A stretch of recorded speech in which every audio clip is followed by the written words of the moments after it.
Bonjour à toutes et à tous. C'est un grand format de Smart Impact que je vous propose. 1 heure d'émission pour creuser les enjeux de transformation environnementale et sociétale avec un grand entretien, 26 minutes tout à l'heure face à une personnalité qui compte dans notre économie. Et cette question, êtes-vous prêt pour l'impact, que je pose cette semaine à Karim Soleihavoup, le directeur général du groupe Logis Hôtel. Auparavant, pour ouvrir cette émission, je reçois Patrick Tonnet, le cofondateur de Plastic Vortex, qui propose de transformer nos rivières en rempart contre la marée plastique. Notre débat, il portera sur l'économie sociale et solidaire, mise en danger notamment par la baisse des financements publics. L'épargne solidaire peut-elle prendre le relais? Réponse tout à l'heure. Et puis dans notre rubrique Startup, je vous présenterai Allo Louis et son réseau d'étudiants qui viennent en aide aux personnes âgées à domicile. Voilà pour les titres, c'est parti pour ce Smart Impact en format XXL.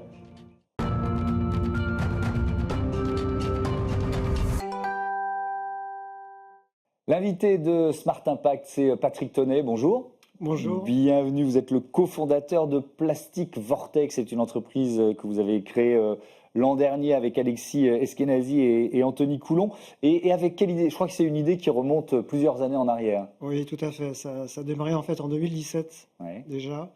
L'idée d'installer un barrage pour collecter tous les macro-déchets anthropiques, donc issus de l'activité humaine, qui flottent dans les fleuves et les rivières. Parce que c'est un vrai fléau et qui n'était pas du tout, je dirais, exploité jusqu'à maintenant.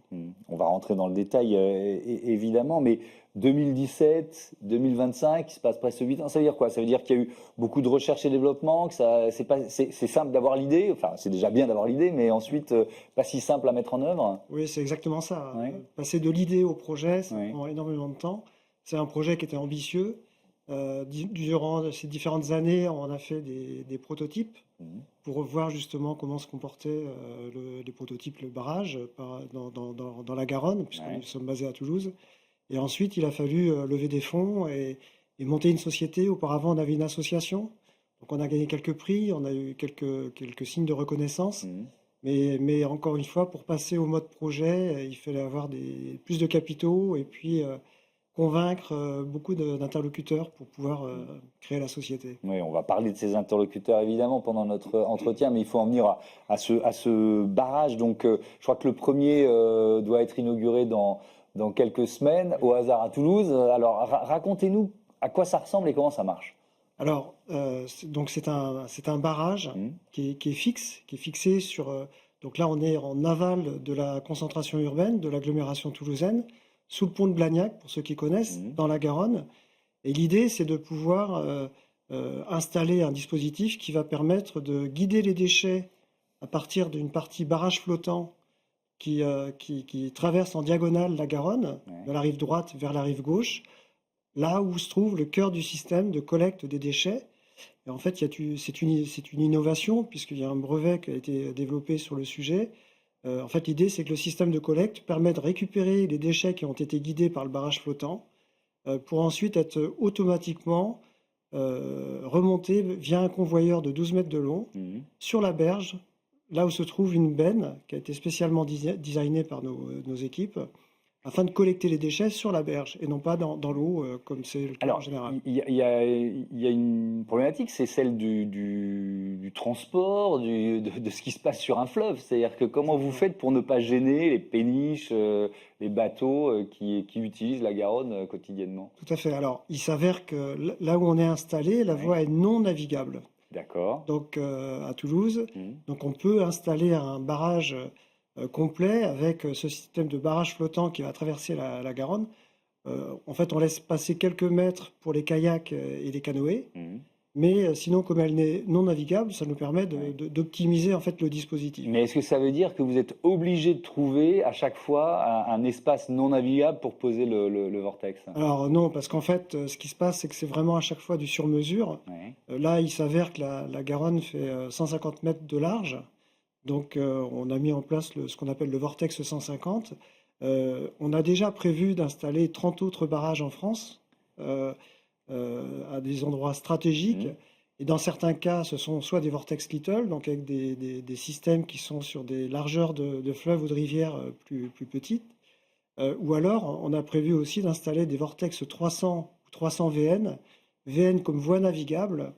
C'est-à-dire que dans ce cas-là, on installe un système un peu différent, puisqu'on doit laisser passer les bateaux.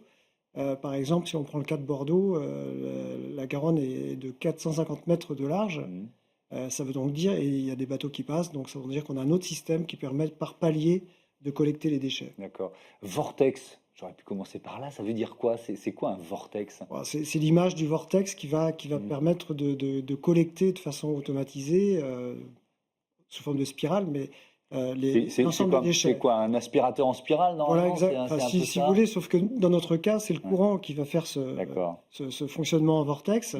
On s'appuie sur la force du courant et pour pouvoir ensuite automatiquement convoyer les déchets dans notre benne, en sachant qu'effectivement, on va collecter à la fois des déchets, je dirais anthropiques, donc issus de l'activité humaine, mais aussi des déchets organiques, des algues, des branches, parfois des troncs. Et donc, faire le tri après. Il faut faire le tri, puisqu'il faut savoir qu'on a à peu près 90% des déchets qui sont organiques.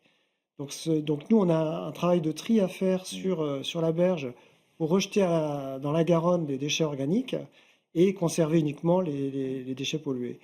En sachant qu'ensuite, ce que l'on fait, c'est qu'on fait une caractérisation de ces déchets. On ne s'arrête pas à la collecte. On va caractériser les déchets, c'est-à-dire qu'on va typer les déchets, leur origine, en fait, leur type et leur poids, sachant qu'on peut prendre des déchets de 1 mm jusqu'à toute taille, c'est-à-dire de mégots de cigarettes à des canettes, à des bouteilles en plastique, des bidons, voire des pneus dans certains cas. Et donc, on va pouvoir représenter un petit peu la quantité et les volumes que ça représente, et ce qui va servir à des centres de recherche, à des collectivités pour éradiquer un petit peu ce phénomène. Oui, parce qu'évidemment, il y a le point de départ qui est de produire moins de déchets ou moins de plastique. Ce projet de Toulouse, là, ce Vortex de Toulouse, est-ce qu'on peut dire que c'est un projet pilote, et puis deux, qui le finance? Comment il est financé? C'est une bonne question. C'est effectivement un projet pilote, un projet expérimental. On prévoit de collecter à peu près au minimum 8 tonnes de déchets, soit l'équivalent de 425 000 bouteilles de plastique par an. Donc c'est très innovant, ça résiste aux crues d'ailleurs. Si la crue est extrêmement importante, dans ces cas-là, une crue décennale, on a un système de sécurité avec un fusible qui va faire que le barrage va s'ouvrir en deux pour ne pas être emporté par la crue. Donc tout ça, ça a été vraiment très sophistiqué et étudié depuis pas mal d'années. Et qui le finance à Toulouse? Et donc c'est là où on a été amené à lever à peu près 500 000 euros, à la fois sur nos fonds propres. Je rappelle qu'en dehors des 3 personnes physiques qui constituent la société, on est allé chercher la société d'ingénierie et de conseil en développement durable qui s'appelle Indigo, qui est un groupe de 500 personnes, société à mission comme nous, détenue par ses salariés aussi, et donc qui sont venus aussi nous appuyer le projet en actionnaire minoritaire. Donc on a nos fonds propres, à peu près 180 000 euros, et ensuite on a eu des subventions par un peu BPI, et surtout l'agence de l'eau Adour-Garonne, abondée par la région Occitanie, et on a 2 banques, je tiens à le souligner, qui nous suivent, le Crédit Coopératif et la Nef, ce qui est assez remarquable puisqu'on est une société en création et ils nous soutiennent aussi financièrement sur le projet. Mais c'est quoi le modèle économique de Plastic Vortex? Vous allez valoriser les déchets que vous récupérez? Non, alors non, l'idée c'est en fait ce qu'il faut bien comprendre, c'est que ce qu'on démontre, c'est que si on veut éradiquer les déchets qui se déversent dans les mers et les océans, il faut les prélever à la source. À la source, c'est dans les fleuves et rivières. Donc notre projet, qui est très innovant et qui n'a pas d'équivalent en Europe, permet justement d'éviter que les déchets partent dans l'Atlantique ou la mer Méditerranée, par exemple. Donc, il y a des études qui montrent que le coût de l'inaction revient à plus cher, finalement, que si on prélève à la source. C'est ça qu'on démontre aujourd'hui. Donc, nos modèles économiques, c'est de convaincre les collectivités, l'État, que nos systèmes de barrage permettraient de vraiment avoir un impact fort sur nos fleuves et rivières. En fait, ce que je disais tout à l'heure, c'est qu'on prévoit d'installer 31 barrages en France, à des endroits bien précis. Que vous avez déjà identifiés. Exactement, et ça veut dire qu'avec ces 31 barrages, on couvrirait 90% du territoire national, et on pourrait éradiquer plus de 70% des macrodéchets flottants qui partent dans nos mers et nos océans à partir de nos cours d'eau. C'est-à-dire à peu près l'équivalent de 175 tonnes de déchets chaque année, soit équivalent de 9 millions de bouteilles de plastique par an. Donc c'est du financement public, on l'a bien compris. Il y a un rôle pédagogique aussi dans votre projet? Tout à fait. En fait, l'idée, c'est, on parle d'un projet d'intérêt général, on parle d'un bien commun qui est l'eau. L'idée, c'est pas de se contenter de faire la collecte des déchets, c'est aussi de sensibiliser les acteurs du territoire, le grand public. Et donc, on mène des actions de sensibilisation avec, que ce soit pour des classes d'école, des écoliers, ou que ce soit pour des adultes, etc. Et l'idée, c'est d'arriver à convaincre les gens qu'il faut faire attention avec les déchets. Il faut éviter les emballages à usage unique, parce qu'on sait que plus de 50% des plastiques produits proviennent d'emballages à usage unique. C'est affolant, en fait. Et donc, c'est de sensibiliser l'ensemble des acteurs du territoire, dont les élus, à l'importance de la bonne gestion des déchets. Et puis l'idée, c'est de diminuer ces volumes, en fait, qu'on collecte. Oui, effectivement. Et donc de les prendre, effectivement, dans les fleuves et les rivières, parce qu'ensuite, il faut rappeler, on aurait pu là aussi commencer par là, mais quand ils sont dans l'océan, en général, c'est déjà trop tard, quoi. Et puis après, ils se transforment en nanoplastique, et là, on ne peut plus rien faire, quoi. C'est ça, c'est catastrophique, en fait. Si on ne fait rien, d'ici 2050, on aura plus de déchets plastiques que de poissons dans les mers et les océans. C'est ça qu'il faut bien avoir en tête. Il faut que les gens prennent conscience. Et malheureusement, on sait aussi que seul 1% des déchets flottants sont visibles de la berge ou des plages. Les gens ne sont pas conscients, en fait, que nos fleuves et nos rivières sont pollués. Donc c'est tout le rôle pédagogique aussi que nous, Plastic Vortex, voulons développer. Alors, comme c'est quand même beaucoup d'enjeux et beaucoup d'ambition, on est d'ailleurs en recherche d'investisseurs aujourd'hui pour pouvoir être plus actifs plus rapidement. On va mettre 30 ans pour installer nos 30 autres barrages et puis aussi avoir un impact au niveau international, parce que malheureusement, c'est un fléau mondial. Et ce que vous faites en France, vous pourriez le faire ailleurs. Merci beaucoup et à bientôt sur Be Smart for Change. On passe tout de suite à notre débat, l'économie sociale et solidaire des difficultés actuelles.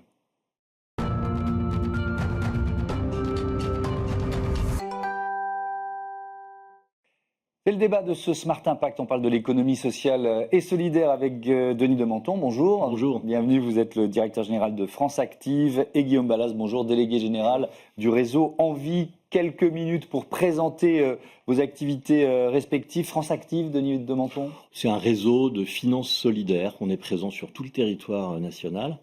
Et on apporte des financements, alors soit à des demandeurs d'emploi qui veulent créer leur entreprise, quelques milliers par an, soit des entreprises, associations de l'économie sociale et solidaire, en investissement, en garantie. Et le réseau Envie? Alors, réseau Envie, on est 53 entreprises aujourd'hui où on travaille principalement dans le reconditionnement électroménager. On a 3800 salariés, dont 2800 qui sont aujourd'hui en insertion. On est leader sur le reconditionnement électroménager aujourd'hui en France. Et on est un des leaders dans la logistique aussi de transport de déchets, d'équipements électriques et électroniques. Voilà, et on travaille beaucoup avec France Active, sans qui ça serait compliqué parfois la vie. Et alors, ça, on va l'aborder, mais on va aussi aborder les subventions publiques, les décisions prises par l'État, et notamment un appel d'offres qui a été lancé par Écosystème, c'est l'éco-organisme qui est chargé par l'État de piloter la collecte et le recyclage des appareils électriques, électroniques. Déjà, est-ce que vous pouvez nous rappeler ce qui s'est passé, tout simplement ? En fait, d'abord, la première chose que je veux dire, moi, je ne veux pas aujourd'hui stigmatiser des individus ou des entités, parce que je crois que c'est un problème systémique auquel on a été confronté, et j'y reviendrai. Ce qui s'est passé, c'est assez simple. Ce sont des appels d'offres logistiques, et ces appels d'offres logistiques ont été passés par une entité, donc un éco-organisme, qui a pour but, qui a pour objectif de faire du reconditionnement également. Et nous faisions du reconditionnement sur ces flux logistiques, évidemment avec la connaissance et l'accord du donneur d'ordre.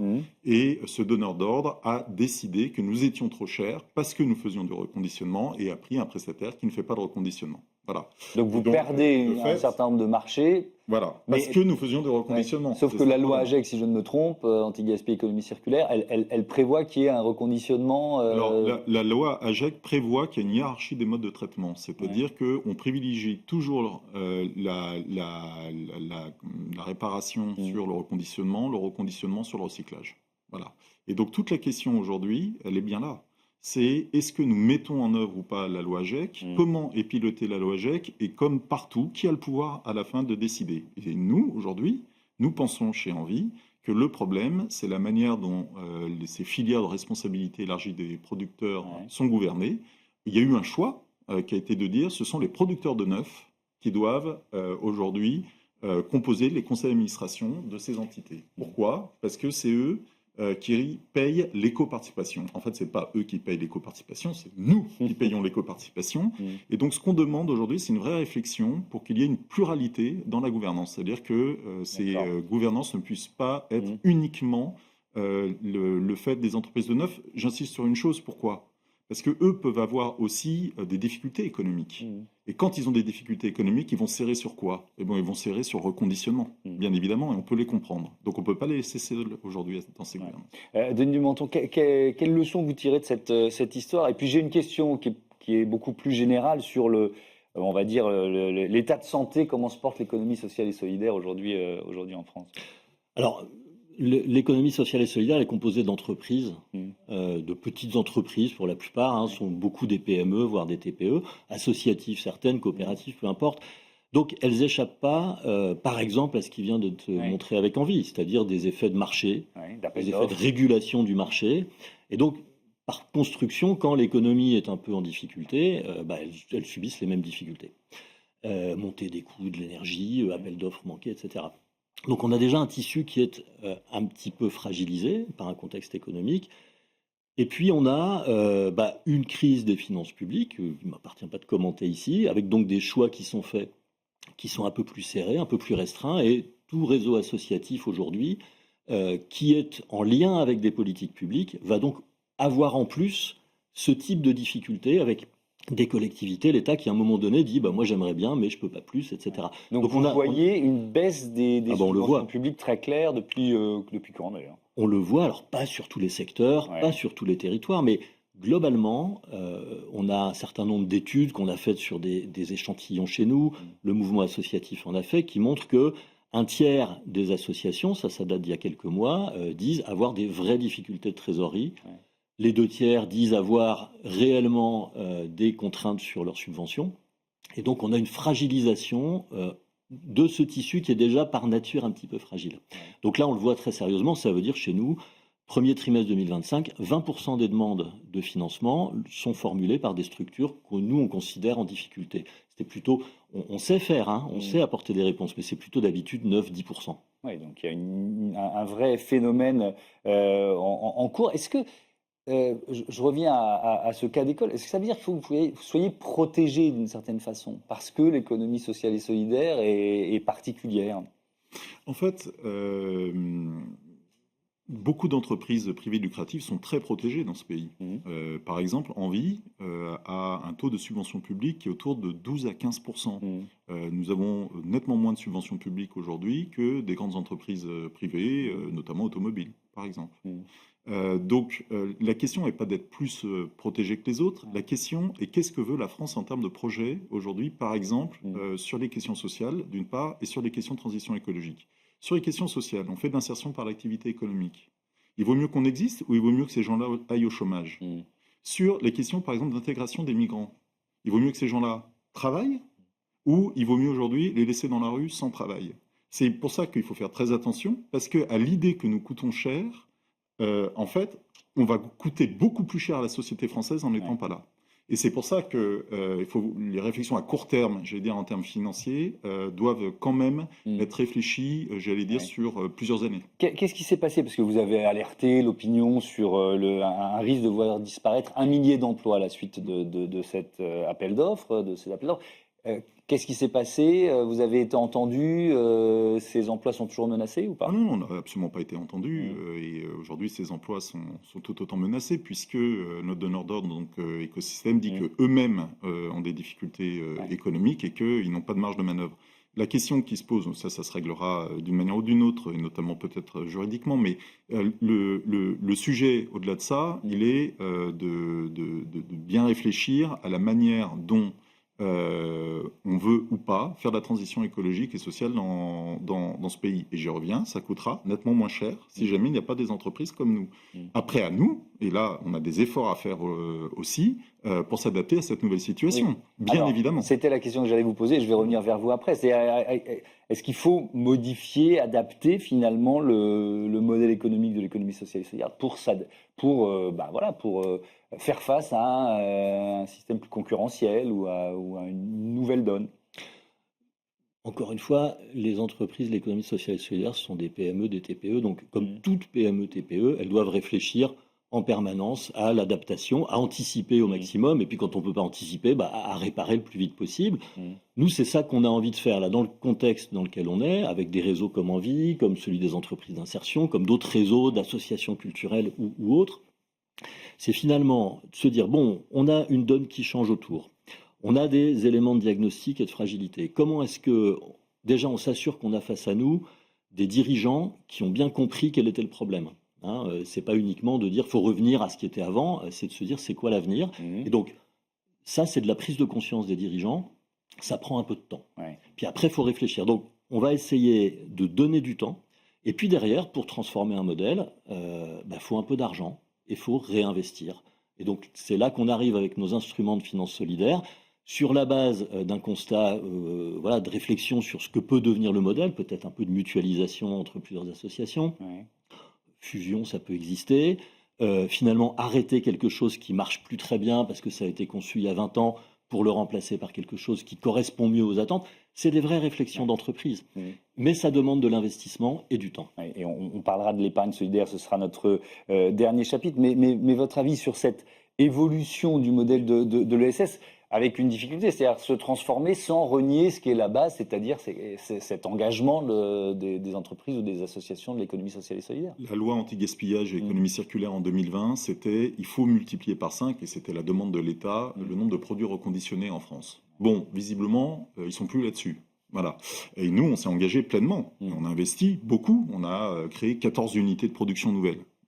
Là maintenant, très clairement, il n'y a plus cette même volonté de transition écologique. Donc nous, il faut qu'on réfléchisse à l'utilité qu'on peut avoir. Il y a 40 ans, puisque ça fait 40 ans qu'Envie existe, tout le monde se fichait du reconditionnement électroménager. On y allait. Aujourd'hui, il y a des tas d'endroits où il y a du reconditionnement à faire. Et personne s'en occupe. Et donc on va y aller.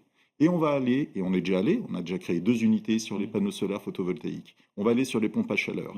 On va aller sur la mobilité. On a déjà aujourd'hui, on travaille beaucoup sur les trottinettes, par exemple. On va faire tout ce travail-là pour élargir aujourd'hui la palette de reconditionnement et faire en sorte que cette diversification permette... Oui, je pense que c'est vital aujourd'hui. Et on y travaille. Mais comme c'est très bien dit, là, c'est que le problème, c'est que la diversification, ça demande de l'investissement. C'est-à-dire que c'est pas à zéro. Et donc, il va falloir aussi qu'on puisse être accompagné sur ces sujets-là et qu'il y ait des structures assez solides pour pouvoir nous accompagner sur ces sujets-là. Et je termine. À un moment donné, il faudrait quand même que l'État prenne ses responsabilités et explique quel est le sens de sa planification écologique. Moi, ça fait 5 ans que je suis chez Envie. Je ne dis pas que je suis plus intelligent qu'un autre, mais honnêtement, je n'ai toujours pas compris. C'est quoi les objectifs, c'est quoi les chiffres, c'est quoi le timing, quels sont les financements prévus, j'ai toujours pas compris. Et c'est quand même important, ce cadrage. Et évidemment, l'engagement des citoyens, l'épargne solidaire de Monton, pourquoi ça peut être une partie de la solution ? L'épargne des Français, c'est plusieurs milliers de milliards d'euros. On n'est pas là pour risquer l'épargne des Français, donc il faut apporter une sécurité. Par contre, ce qu'on sait faire avec un certain nombre d'acteurs de la finance solidaire, c'est faire une proposition qui aujourd'hui intéresse un peu moins de 1% de l'épargne des Français, qui est de dire, vous aurez peut-être un tout petit peu moins de rentabilité, et encore, financière. On va vous apporter autant que faire se peut de la sécurité sur votre épargne. En revanche, on va vous garantir que votre épargne sera utilisée dans le genre d'entreprise que dirige Guillaume avec son réseau. Dans le champ de l'intégration des personnes migrantes qui sont en difficulté, dans le champ de l'écologie. Et tout ce mouvement de la finance solidaire, il prend de l'ampleur. Et donc nous, derrière, charge à nous, intermédiaires, de récupérer cette épargne-là et puis de l'investir à coût de 100 000 euros, 500 000 euros, 1 million, parfois 20 000 euros pour faire démarrer un petit projet, dans des projets qui ont du sens. Et quand on explique aux citoyens, qui sont par ailleurs des épargnants, qu'à côté de chez eux, grâce à leur épargne, une initiative solidaire a pu se monter, croyez-moi que c'est bien vendu. Oui, mais alors pourquoi vous dites 1%? Parce que c'est le pourcentage de Français qui sont prêts à le faire? Vous anticipez là-dessus ou c'est Parce que progressivement, on ouvre les différents supports. Sur l'épargne salariale solidaire, aujourd'hui, on a plusieurs années de montée en puissance et on voit bien que les salariés dans les grandes entreprises qui ont accès à l'épargne salariale la choisissent volontiers. Par contre, on a tout un tas de très petites entreprises dans lesquelles ce genre de dispositif n'a pas été mis en place. Donc finalement, ce n'est pas proposé. L'assurance vie solidaire, c'est quelque chose de nouveau. Il faut que les assureurs vendent l'assurance vie solidaire en disant, vous pouvez mettre une petite partie de ce que vous épargnez chez moi sur ce type de support. Donc on a un gros effort d'explication. C'est des mécanismes financiers un peu compliqués. Si on n'a pas envie de les vendre, on les rend très compliqués. Si on a envie de les vendre, on peut l'expliquer. Merci beaucoup. Merci à tous les deux et à bientôt sur Bismart for Change. On passe tout de suite à notre rubrique Grand Entretien, 26 minutes, prêt pour l'impact.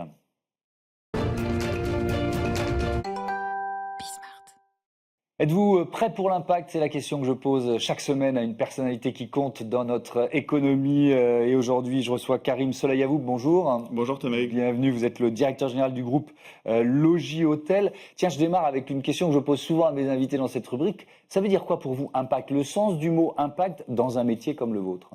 Alors, dans un métier, et en particulier dans le type d'établissement qu'on représente, à savoir des hôtels de charme, des hôtels familiaux, avoir de l'impact très concrètement, c'est de l'emploi local au quotidien, c'est 16 000 emplois locaux, et c'est 85% des achats qui sont effectués au niveau de la région.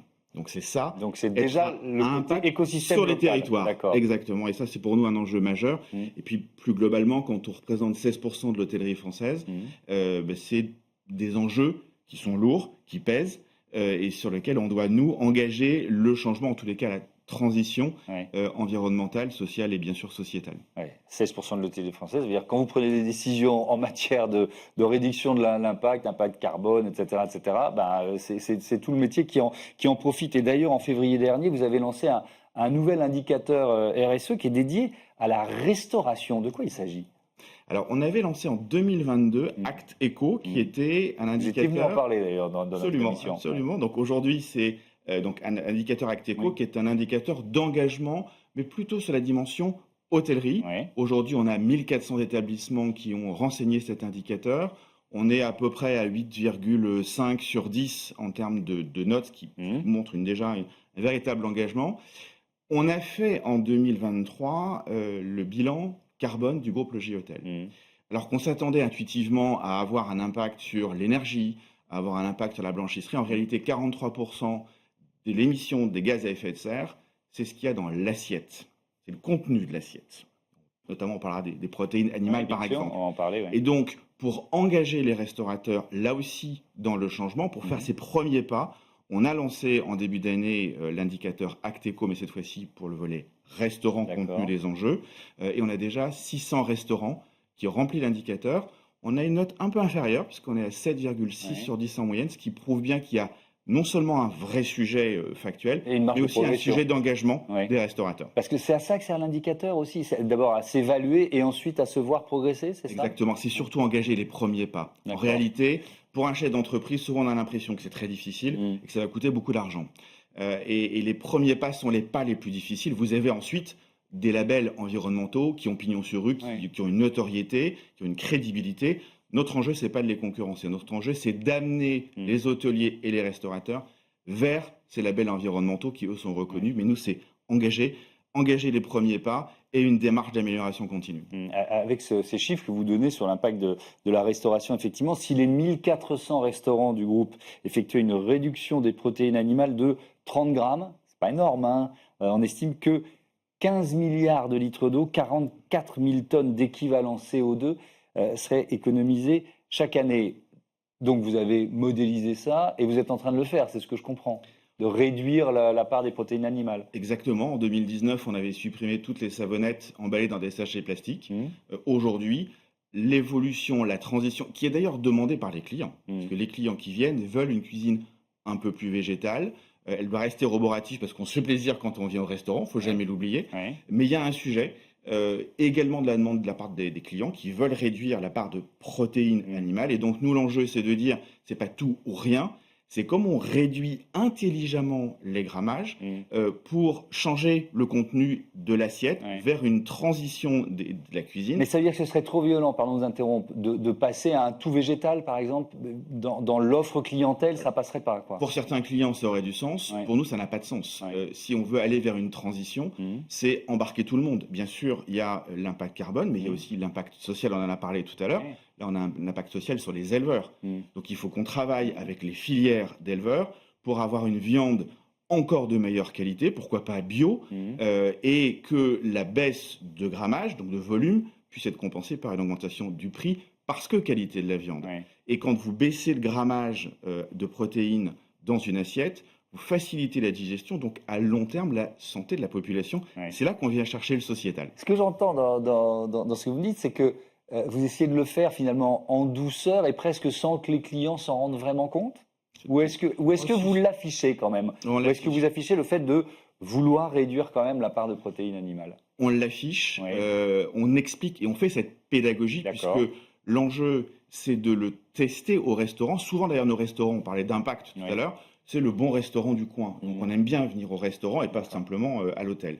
Et c'est que nos clients testent et le mettent en œuvre progressivement aussi chez eux. Et donc notre changement, et c'est un peu notre engagement et notre responsabilité de cette transition, elle se traduit aussi dans les gestes du quotidien pour une transition durable, de sens du terme. Oui, effectivement. Alors dans cette émission, on a nous aussi une tradition, c'est de demander à l'invité de poser une question au suivant. Donc la semaine dernière, c'était Bertrand Piccard, aventurier, s'aventurier, c'est comme ça qu'il se nomme, tout comme son père et son grand-père, président de la fondation Solar Impulse, qui a une question pour vous.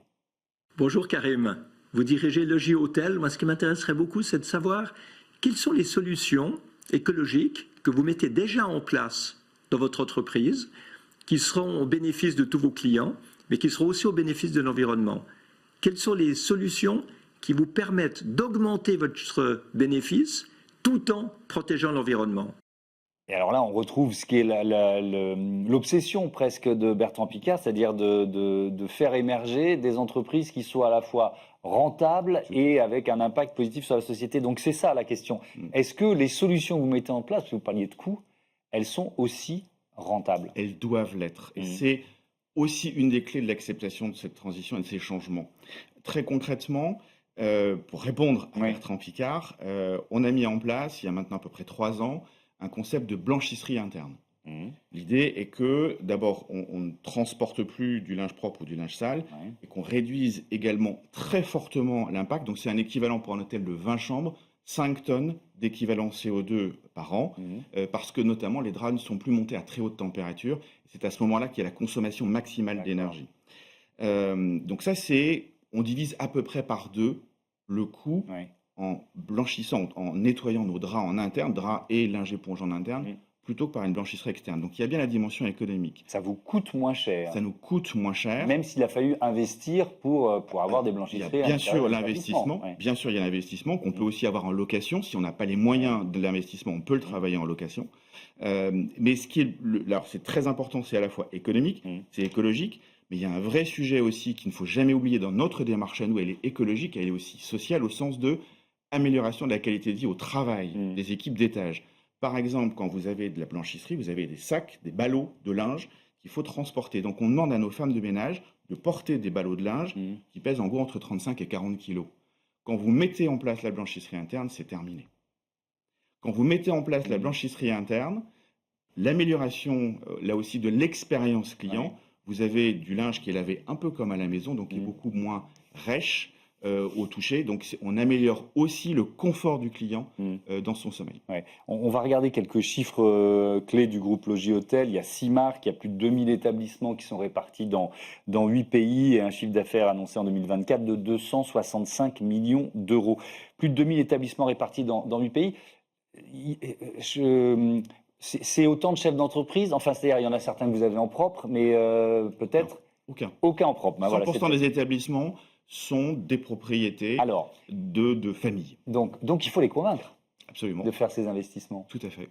Et c'est tout l'enjeu, là aussi, de Acteco, c'est de faire des petits pas, parce que dans Acteco, vous avez Acteco Hôtel 70 critères, Acteco Restaurant 60 critères. Certains relèvent du comportementale, donc il n'y a pas d'investissement à faire, mais on peut déjà observer des gains.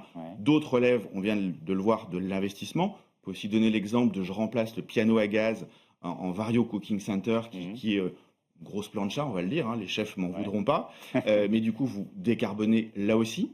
Mais quand vous enlevez le piano à gaz qui génère énormément de chaleur, l'été vous pouvez faire descendre la température en cuisine, donc de travail. Donc c'est aussi, c'est aussi une qualité de travail, plus de 10 degrés évidemment. Plus de 10 degrés, c'est fondamental. Oui, mais il y a quand même certains investissements dont le retour est pas rapide. Vous voyez ce que je veux dire? C'est-à-dire que ça coûte d'abord de l'argent quand même, cette transition. Donc c'est peut-être difficile de convaincre certains de ces patrons d'hôtels ou de chaînes d'hôtels. Pour les investissements les plus lourds, oui. Maintenant, quand vous mettez deux chefs d'entreprise face à face pour échanger sur un sujet que un a pu le faire et il est capable, lui, pas nous. Nous, on est tiers de confiance. Mais quand ce chef d'entreprise explique à un autre chef d'entreprise combien ça lui a coûté, en combien de temps il a pu le financer, éventuellement, il y a eu des solutions à un moment avec l'ADEME, avec le Fonds Tourisme Durable, ce sont des solutions qu'on a aussi apportées de financement.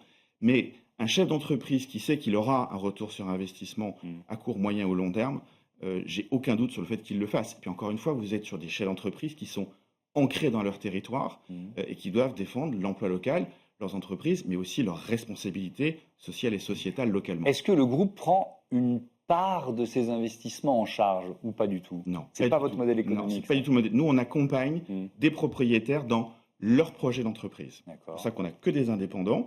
Et la promesse qu'on peut faire sur l'ensemble des établissements, à l'hôtel comme au restaurant, c'est que c'est 100% déstandardisé. Il n'y en a pas un qui ressemble à un autre.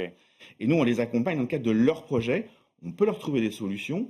On les accompagne dans leur stratégie d'investissement. On peut parfois même, et ça m'arrive, les accompagner sur la construction d'un prévisionnel et d'un rendez-vous avec un investisseur ou une banque.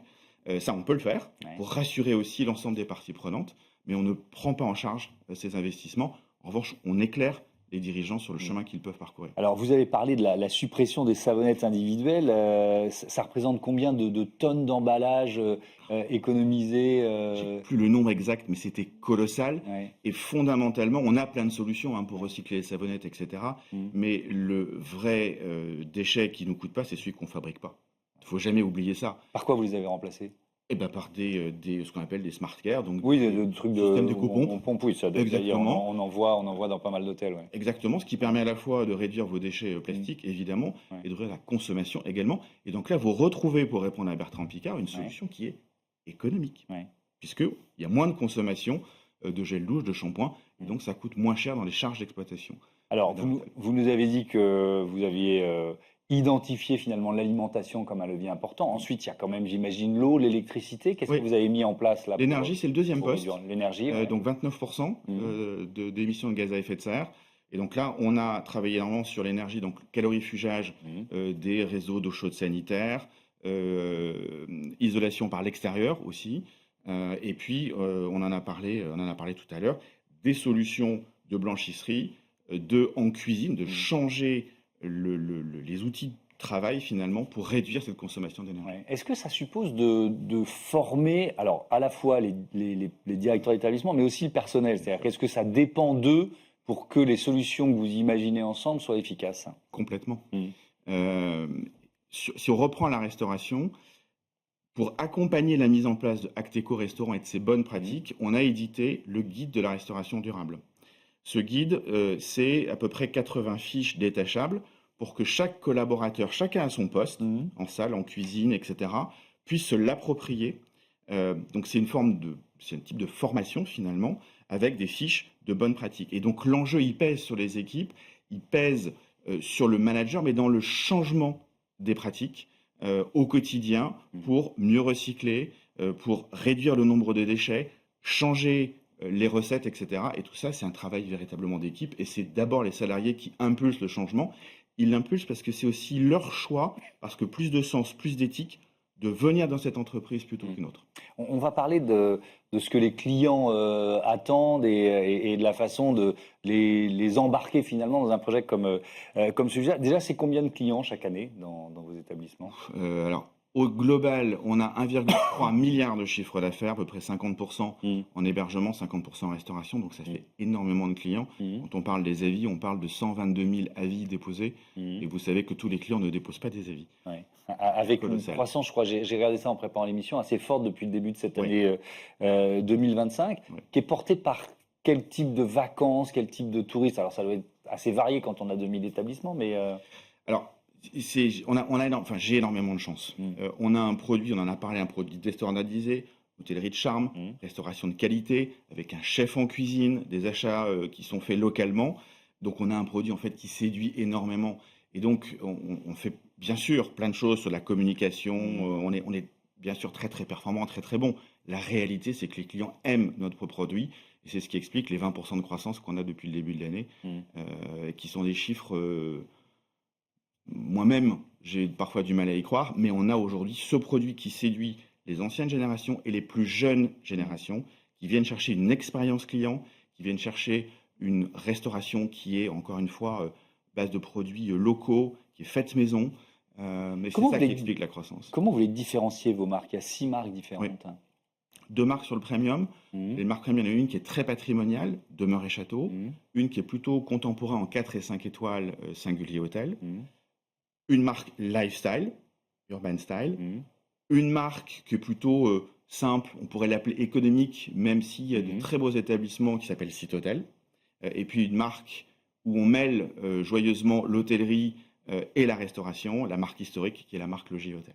D'accord. Alors, quand on parle des clients et de l'impact carbone du secteur, il y a évidemment le mot transport qui vient en France. Le transport représente 69% de l'empreinte carbone du secteur du tourisme. Puis alors le transport aérien, si on rentre dans le détail, c'est 29% à lui seul. Bon, le premier impact de votre activité, ce seront toujours les déplacements des clients.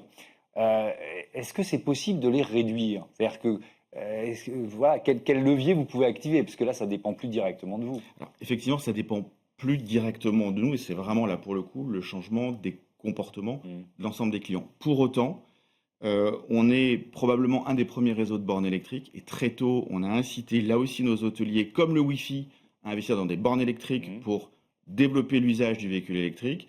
On a des établissements qui, à l'échelle d'une région, encore une fois, comme on a un maillage, on a un hôtel en moyenne tous les 12 km.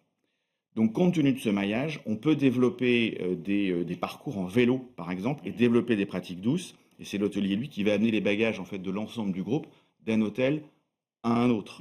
Donc, on est en pratique douce et il y a un seul transport plutôt que d'avoir autant de transports qu'il y a de passagers ou en tous les cas de chambres. Donc voilà, on peut développer ce type de pratique et c'est ce qu'on fait nous au quotidien et c'est ce qui donne aussi un prétexte de venir dans nos établissements plutôt qu'ailleurs. Est-ce que c'est vraiment un critère de choix des clients? L'engagement environnemental d'un hôtel ou d'un groupe hôtelier? Très clairement. C'est pas le premier quand même. C'est pas le premier. Le premier, c'est la localisation. Le deuxième, c'est le prix. Et le troisième, enfin, c'est l'adéquation entre le type de confort que j'attends ou de service et le prix. Et la localisation, c'est d'abord là où je veux aller. C'est normal. Évidemment. Mais c'est un vrai élément d'arbitrage. Parce que sur une destination donnée, pour une gamme de prix donnée, vous pouvez avoir souvent 2, 3, 4 établissements. Et là, il faut bien faire la différence. Alors, vous avez les avis aussi qui comptent énormément. Donc, on va aller voir ce que les autres clients pensent.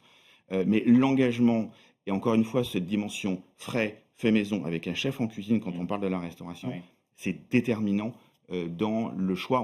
On va choisir, un client va choisir d'abord un hôtel où il y a un restaurant, unité de lieu, et une type de restauration qui manifestement est différente. Oui, mais c'est pas parce qu'on retire les savonnettes qu'on va choisir votre hôtel, vous voyez ce que je veux dire? Alors peut-être le premier choix la première fois, pas forcément. Mais revenir, qui est comme un enjeu extrêmement important, oui. Vous en êtes sûr de ça? Très clairement. Vous avez interrogé vos clients? Alors, on n'a pas besoin de les interroger. C'est tout l'enjeu, par exemple, de Acteco, où on le fait en totale transparence, c'est-à-dire sur la fiche de l'établissement sur le site internet, vous avez les engagements RSE. Et donc là, on a des retours des clients qui nous disent, attendez, j'ai vu dans un de vos hôtels, je suis client régulier, il y avait encore des savonnettes, c'est normal? C'est les clients qui nous font ces retours, ou tel hôtel m'a dit qu'il avait mis ça en place, je suis allé sur place, je l'ai vu, c'est pas vrai. Donc aujourd'hui, le vrai enjeu, c'est ce dialogue-là et cet échange-là entre les professionnels et les clients. Est-ce que vous... Oui, ça compte. Est-ce que vous pourriez récompenser en quelque sorte des clients qui choisissent de ne pas prendre l'avion ou de prendre le train, de venir en covoiturage dans vos hôtels, l'intégrer à vos tarifs. Est-ce que ça pourrait aller jusque-là? Alors, on ne l'a pas fait, mais ça fait partie effectivement des réflexions, puisque, encore une fois, c'est difficile de changer les comportements de transport. Pour autant, c'est 70% de notre enjeu. Donc, nous, on a regardé au niveau de la restauration 43%, mais il y a 70%. Donc, oui, c'est probablement des choses sur lesquelles on va monter demain pour pouvoir accompagner là aussi ce changement du côté client. Oui, quand vous dites la restauration pèse 43%, vous avez mis les transports des clients de côté, évidemment. Absolument, parce qu'on n'a pas d'action directe telle qu'on peut l'avoir. Vous avez un programme de fidélité, je crois, pour les clients qui s'appelle Éthique. Alors, les mots ont leur sens. Quels sont les principes de ce programme de fidélité? Extrêmement simple. Vous réservez directement près de l'établissement ou sur une plateforme de réservation et vous avez un pourcentage de cashback à la fin du séjour. 5,5% exactement. Très simple, gratuit et facile à comprendre, extrêmement lisible. Et le client ensuite peut réutiliser ce cashback dans toutes les activités de tous nos établissements. C'est-à-dire que vous pouvez l'utiliser pour aller faire un week-end, une nuitée ou simplement un déjeuner ou un dîner dans un restaurant étoilé du groupe. Et donc dans ce programme, vous pourriez, je suis un peu têtu, absolument, intégrer le mode de transport. Complètement. Alors l'intégrer le mode de transport, ou en tous les cas, intégrer une forme de bonification ou d'encouragement, effectivement, ça peut faire partie de ces sujets. Et il ne s'appelle pas éthique par hasard. Je m'appuie, il nous reste quelques minutes, sur l'une des citations. C'est une interview que vous avez donnée à un magazine qui s'appelle L'éco-touristique, c'était au mois de novembre dernier. Vous dites, pour engager les établissements et les indépendants, notre souhait n'est pas d'aller chercher ceux qui sont déjà convaincus, mais de nous adresser à ceux qui craignent de ne pas réussir leur transition environnementale. Est-ce qu'il y a encore des réfractaires? Mais vraiment, j'emploie le mot, des réfractaires. Des gens qui vous disent, attendez, c'est pas mon problème. Où est-ce que tu veux m'emmener? Là, ça ne m'intéresse pas. Alors, réfractaire, pardon, dans l'absolu, probablement on peut en trouver, mais ce n'est pas le vrai sujet. Il y a un vrai sujet de priorité. N'oublions pas qu'il y a un contexte aujourd'hui, un contexte d'inflation avec une baisse de pouvoir d'achat, un contexte de baisse des dépenses dans les restaurants, un contexte d'augmentation des charges à la fois salariales, mais aussi du prix d'achat des matières premières. Et donc, il y a un vrai sujet de priorité. Et on a parlé de l'influence du client en matière de politique RSE. Est-ce que ça fait venir ou pas un client? Il faut aussi, parce qu'il y a un sujet de ressources humaines, qui est aussi une des priorités des exploitants, et le fait de donner du sens, d'être éthique dans vos pratiques, ça peut vous permettre aussi de recruter plus et mieux. Et donc, dans le sujet des priorités, on en a effectivement un certain nombre qui, tirent le diable par la queue. Et quand on vient leur parler de RSE, ils nous disent, écoute, d'abord, je vais sauver mon entreprise, d'abord, je vais sauver mes emplois, puis après, on verra. Et c'est là qu'on leur explique que, en fait, tout ça est un tout, et qu'en parallélisant les choses, on va peut-être réussir à la fois à faire des économies, parce qu'encore une fois, oui, la RSE, c'est faire des économies, recruter les bonnes personnes, et tout ça, c'est vertueux pour l'entreprise. Et donc, ce n'est pas un sujet qu'il faut mettre après, c'est un sujet qu'il faut mettre dans le package. Alors justement, sur le recrutement, est-ce que vous avez retrouvé les niveaux d'avant Covid? Alors, en termes de postes à pourvoir, oui. En termes de candidats sur les postes à pourvoir, non. Toujours pas. Très clairement. Il y a une cassure en quelque sorte? Il y a une vraie cassure. Oui, il y a une vraie cassure et j'ai plus l'impression que c'est plus avec le monde du travail en général qu'avec spécifiquement le secteur de l'hôtellerie ou de la restauration, parce que les salaires, et en particulier dans les entreprises familiales, ça fait très longtemps qu'ils sont très au-dessus des barèmes. Il y a une approche, encore une fois, familiale, donc on travaille en famille, donc qu'on soit avec nos enfants ou avec d'autres jeunes salariés, c'est à peu près la même chose, et on travaille vraiment en équipe. C'est vraiment l'équipe qui porte et qui délivre l'expérience au client. C'est pas le chef d'entreprise tout seul. Néanmoins, on a moins de candidats et puis souvent, en termes de compétences, ça nécessite pas mal de formation.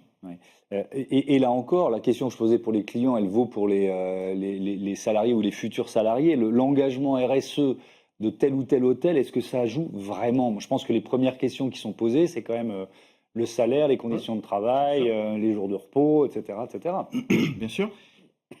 Là, dans les investissements, quand vous faites des investissements blanchisserie interne et que vous dites à une femme de ménage, vous allez porter en gros 1 kg, 1,5 kg de linge par chambre, plutôt 35-40 kg, ça change.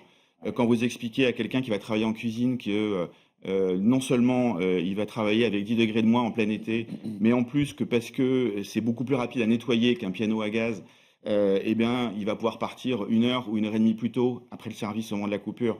Ça va compter aussi. C'est aussi important la Oui, différence. bien sûr, parce que C'est encore une fois, vous comparez. 1 heure de différence dans le nettoyage. Bien sûr, vous comparez un piano à gaz avec, encore une fois, une Oui. plancha. Oui. Donc c'est hyper facile à nettoyer. D'accord. Vous n'avez plus besoin de porter des casseroles, donc les trous musculo-squelettiques, les risques de brûlure en cuisine sont fortement diminués parce que vous travaillez devant, vous avez votre poste de travail en fait, et vous pouvez cuire vos ingrédients, etc.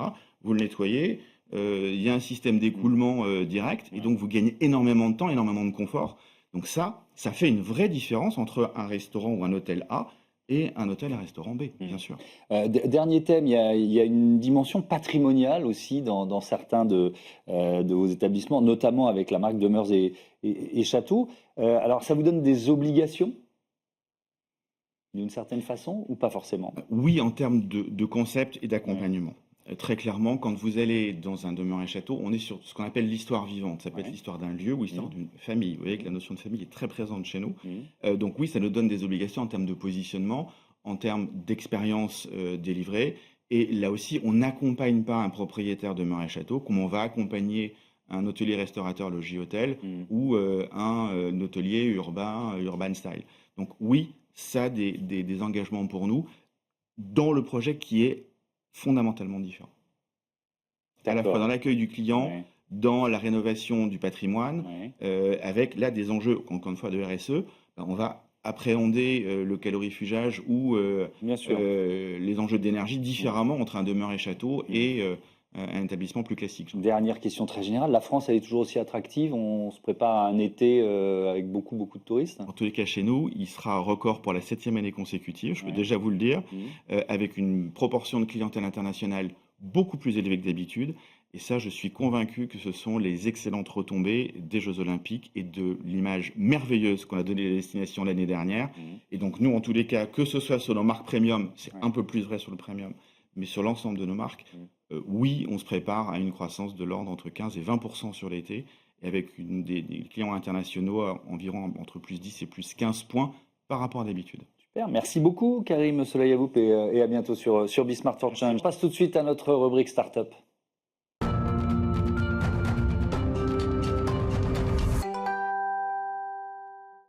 Smart Ideas, c'est notre rubrique Startup avec Adrien Laprévotte. Bonjour. Bonjour Thomas. Donc le fondateur d'Allo Louis, vous l'avez créé fin 2019. C'était quoi l'idée de départ? Racontez-moi. L'idée de départ, c'était d'aider les personnes âgées en début de perte d'autonomie à mieux vivre leur quotidien. En fait, on s'est rendu compte quand on a créé l'entreprise que entre l'autonomie et la dépendance, il y a un entre-deux. Et c'est un secteur qui est peu investi aujourd'hui par les entreprises. Il y a peu de solutions pour répondre aux petits besoins, mais qui handicapent les personnes âgées en début de perte d'autonomie. Alors la solution, c'est quoi? C'est des étudiants qui vont venir aider des personnes âgées, c'est ça? C'est ça. En fait, on met en relation les personnes âgées avec un étudiant ou une étudiante de leur voisinage qui va pouvoir se rendre disponible pour leur rendre visite et les aider sur leurs petits besoins du quotidien, que ce soit l'aide informatique, l'aménagement du domicile ou de la convivialité. Alors, vous venez d'annoncer une série de partenariats stratégiques avec plusieurs entités, notamment les collectivités locales. Lesquelles et pour faire quoi? Alors, on annonce plusieurs partenariats cette année, notamment avec la caisse de retraite de la région Normandie, la caisse de retraite de l'Île-de-France, un département dans l'Eure et des acteurs privés. Alors, c'est pour faire différentes choses. À la fin, l'enjeu, c'est le même. C'est mieux prévenir la perte d'autonomie des personnes en début de perte d'autonomie. Donc, par exemple, en région Normandie, on va aider les personnes âgées vivant en résidence sur le sujet de l'autonomie numérique et administrative, qui est un vrai enjeu aujourd'hui, et le lien social, en organisant du coup des visites de jeunes du voisinage qui vont pouvoir aller voir ces personnes pour les aider, et aussi organiser des ateliers collectifs. C'est quelque chose d'un peu nouveau sur ce secteur. Très souvent, il y en a qui se concentrent sur l'individuel ou sur du collectif. Nous, on pense que les deux vont ensemble. Par exemple, pour le numérique, les ateliers collectifs sont intéressants pour faire des formations, par exemple sur comment éviter les arnaques en ligne, ce genre de choses. Mais l'individuel permet de travailler sur les problématiques vraiment précises de la personne, ses terminaux, ses questions, et d'aller plus dans la finesse. Vous avez aussi signé un partenariat avec Tinstal Vitaris, qui est un leader de la téléassistance en France. Alors là, comment vous allez travailler ensemble? En fait, il faut avoir en tête qu'aujourd'hui, du coup, les acteurs privés bien installés travaillent souvent sur des problématiques plus liées à la dépendance. Je pense à la téléassistance notamment. Nous, notre cœur de métier, notre cœur de cible, c'est des personnes qui sont rarement équipées en téléassistance. En fait, il y a un lien direct. Nous, les personnes avec qui on travaille sont en début de période d'autonomie. Malheureusement, le sens de l'histoire veut qu'a priori, leur autonomie va se dégrader. Donc, c'est des futurs utilisateurs de ces services-là. Donc, nous, en fait, vu qu'on les accompagne dans un parcours de vie, c'est aussi nous qui pouvons faire le lien avec d'autres dispositifs qui vont être pertinents à un moment donné en fonction de leurs besoins. Le modèle économique d'Allo Louis, c'est quoi? Alors aujourd'hui, notre modèle économique, il tourne beaucoup sur du partenariat public, du B2B2C. C'est-à-dire qu'il y a tout un tas d'acteurs aujourd'hui qui sont engagés sur le sujet du bien vieillir. Je pense aux caisses de retraite, par exemple, dont j'ai parlé, que ce soit les caisses de retraite régionales ou complémentaires. Elles ont une partie de leur budget qui est dédiée au bien vieillir. Aujourd'hui, quand vous cotisez, il y a une partie de vos cotisations qui est faite pour que plus tard vous ayez des services comme Allo Louis. Donc en fait, ils cherchent des solutions. Comme je vous ai dit, il y a peu de solutions sur cette partie-là, pourtant qui est une partie importante de la vieillesse. Ils cherchent des solutions comme nous à déployer auprès de ce public-là. Mais sinon, il y a aussi des personnes âgées qui souscrivent au service et qui le payent. Merci de trouver le mot à ma place. Ils prennent une mensualité, c'est ça? Tout à fait, tout à fait. De plus en plus, on se développe sur du B2C en direct en proposant nos services aux seniors ou à leurs aidants, parce que nous, on est très utile aussi pour les aidants. On vient des fois faire ce qu'eux n'ont pas le temps de faire, ou quand ils habitent loin, ça peut être compliqué. Mais on voulait un modèle social, ça veut dire qu'on négocie en fait des partenariats financiers qui peuvent vous permettre d'avoir une prise en charge du service en fonction de critères sociaux. Et si vous avez les moyens, vous pouvez vous financer le service directement. On veut que la majorité des personnes en France puissent l'utiliser. Il se trouve que les retraites en France, en moyenne, on est autour de 700 € par mois, il me semble. Donc compliqué, même ne serait-ce que mettre de 20 € par mois dans un service comme Allo Louis pour les personnes les moins... Et pour les étudiants, ça peut être un complément de revenu ou un revenu de quel montant? C'est complètement ça. Ils se rémunéraient 11 € de l'heure net. D'accord. Donc on est au-dessus du SMIC. Ouais. On avait hésité au lancement d'Allo Louis sur se créer un modèle plutôt associatif. Mais en fait, il y a un souci, c'est qu'il y a à peu près 300 000 personnes tous les ans qui arrivent à l'âge de plus de 75 ans. Donc il y a une vraie bombe démographique sur ce sujet. On ne peut pas trouver 300 000 nouveaux bénévoles tous les ans qui vont pouvoir travailler avec ces personnes-là. En plus, chez les étudiants, il y a un vrai souci de précarité financière. Bien sûr. Bref, dans le modèle, nous, on s'est dit on va miser sur la rémunération de ces intervenants. C'est pas pour ça qu'ils le font, mais ils sont quand même contents d'être rémunérés. Et d'ailleurs, ça marche bien pour à peu près un senior qui demande de l'aide. On a en général 5 étudiants disponibles. Donc ça nous permet d'être sélectifs, d'avoir une bonne qualité sur le service et de pouvoir répondre présent à n'importe quel moment. Merci beaucoup Adrien Prévost et à bientôt sur Be-Smart for Change. On passe, c'est la fin de cette émission. Je voudrais remercier toutes les équipes qui m'accompagnent quotidiennement pour vous proposer Smart Impact. À demain, salut.